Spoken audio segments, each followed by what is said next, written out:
Shana, Perek Beis, Mishnah Zayin. We've now been mentioning and talking about the Eidim coming along to give their Eidus about the new moon in order that the Bezdin can declare the day as Rosh Chodesh. So the procedure that actually took place once the Eidim had been investigated and the Eidus had been accepted is now discussed in the Mishnah. The Mishnah tells us, Rosh Bezdin Omer Mekudesh. The head of the Bezdin, the Rosh Bezdin, who was also known as the Nasi, would come along and make a declaration once the Eidus had been accepted, Mekudesh. The day is sanctified, today is Rosh Chodesh. From where do we know this? The Gemara learns it from a Pasuk. Pasuk tells us, in Parshas Emoy, Vayedaber Moshe es Moyadei Hashem. And Moshe proclaimed the Moyadim of Hashem, the appointed times of HaKadosh Baruch Hu. We see there that the head of the Bezdin, which was the position that Moshe had at that time, was the one to declare Rosh Chodesh. So too, it should be the head of every Bezdin that declares the day as Rosh Chodesh. However, if for whatever reason the Av Bezdin was not available, he was ill or he was away or whatever, it wasn't ma'akev, it could be done by anybody else as well. The Mishnah continues and tells us, V'chol ha'om oinin acharav mekudesh mekudesh.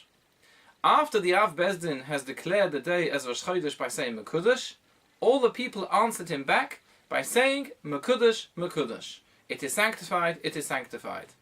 From where do we know that this procedure should be followed? Because the Pasuk there in Parshas Emoy, a little bit earlier in the chapter, tells us Asher tiku oisom b'mayadam. It says Asher tiku oisom, that they should declare it.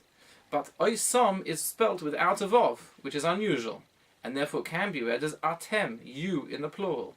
You, the people, should declare, make a declaration about Rosh Chodesh as well. Why did they say it twice? Mekudesh, Mekudesh? Because the Pasuk there tells us Mikroei Kodesh in the plural. Sanctified callings. And that's in the plural. Callings in the plural. Meaning that they should say twice the words Mekudesh, Mekudesh. Mishnah carries on and tells us Bein Shenir Bizmanoi. Whether the new moon was seen at its expected time, meaning on the 30th day, and we'll see in a minute why that day is called the expected day, Bein Sheloi Nireh Bizmanoi, or whether the new moon was not seen on the expected day on day 30, but it was only seen on day 31. Makad Shenoisai, they go through this procedure of saying Mekudesh and the people answering Mekudesh, Mekudesh, whichever day was Rosh Chodesh, whether it was the 30th or whether it was the 31st. Why does the Mishnah call day 30 its expected time? It could be just as much seen on day 31 as day 30. The answer is because every lunar cycle has an exact cycle of 29 days, 12 hours, 44 minutes, and 3 1/3 seconds. Therefore, really and truly, every Moiled, every Rosh Chodesh should be on day 30.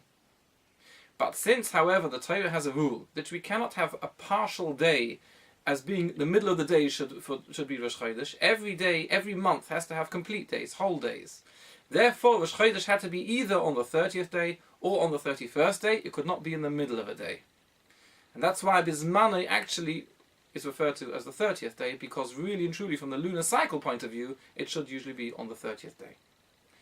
Rebbe Elazar Reb Tzadok says, Im loi nireh bizmanoi, if the Rosh Chodesh was not declared on day 30, Ein Mekadesh Noisai, then Bezdin are not Mekadesh it, and they do not go through this procedure of calling out Mekudesh and the people answering Mekudesh, Mekudesh. Why?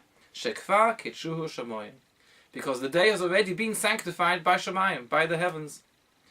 In Bartanur is learning Pshat here that Shekva Kitshuhu Shamayim means that it's automatic. If day 30 had not been proclaimed as Rosh Chodesh by the Bezdin, then automatically day 31 was, and there was no necessity to go through the whole procedure. There is, however, a Tosfos in Sanhedrin which actually learns this literally, and he says that if Rosh Chodesh was proclaimed on day 30, then the procedure and the declaration was carried out by the Bezdin Shalmata, by the Bezdin down here. However, if the new moon did not appear on day 30, and day 31 was Rosh Chodesh, then on the morning of day 31, there was a proclamation in the Bezdin Shalmala that this day is now considered to be Rosh Chodesh. So there was always a proclamation, either by the Bezdin Shalmata or by the Bezdin Shalmala. V'ad kan, Mishnah Zayin.